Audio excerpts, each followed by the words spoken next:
Hello everyone, வணக்கம். படிப்புனாலே உங்களோட favourite subject என்ன? சரி, உங்களோட ஃபேவரட் டிஷ் என்ன? இன்றைக்கி நம்ம ஒரு ஃபேவரட் டிஷ்ஷோட குட்டி ஸ்டோரியை ஸ்டார்ட் பண்ணலாமா? இந்த டிஷ்ஷோட பேர் பிரிட்டன். அதாங்க சோர்சஸ் ஆஃப் கான்ஸ்டியூஷனில் உள்ள ஒரு கண்ட்ரி. ஸோ மூல ஆதாரங்கள் சோர்சஸ் ஆஃப் கான்ஸ்டியூஷனுங்கிறது ஒரு சமையல் குறிப்பு புத்தகம் மாதிரி. அதாவது பல்வேறு நாடுகளிடமிருந்து நல்ல நல்ல விஷயங்களாக எடுத்து நம்ம டேஸ்ட்டுக்கு ஏற்ற மாதிரி செய்கிறது தான். இதுக்கு நீங்கள் ஞாபகம் வச்சுக்க வேண்டிய ஒரே ஒரு மேஜிக் வேர்ட் பார்லி சி.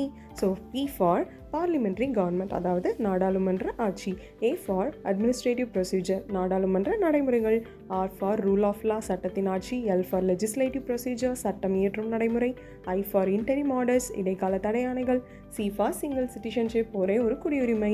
அதாவது ஒரே ஒரு குட்டி கதை. ஒரு பெரிய நாடாளும் மன்னர் ஒரு ஆளாக சட்டம் போட்டு ஆட்சி செஞ்சு மக்களுக்கு தடையாணைகள் விதித்து தன்னோட நாடாளுமன்ற செயல்முறைகள் மட்டுமே கடைபிடித்தார். எப்படி கதை? கதை பிடிச்சிருந்தா சேனலை மறக்காமல் சப்ஸ்கிரைப் பண்ணுங்கள். கதையோட கல்வி எப்போவுமே இனிமை. அடுத்த கதையில் சந்திப்போம். பாய்.